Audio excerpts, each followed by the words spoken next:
बिस्मिल्लाहिर्रहमानिर्रहीम। हज़रत अली रज़ी अल्लाह ताला अन्हु ने फरमाया, दो किस्म के लोग जल्दी मर जाते हैं।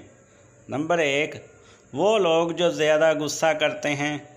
हज़रत अली रज़ी अल्लाह ताला अन्हु ने फरमाया, वो लोग जो ज़्यादा गुस्सा करते हैं वो दूसरों की निस्बत जल्दी मर जाते हैं।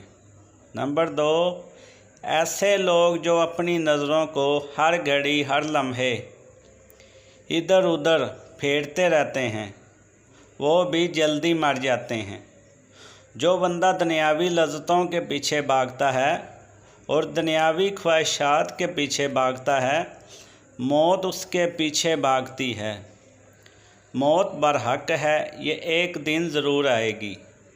हमें चाहिए कि दुनियावी लज़्ज़तों के पीछे भागने की बजाय हम आखिरत की फ़िक्र करें और अल्लाह ताला की इबादत करें।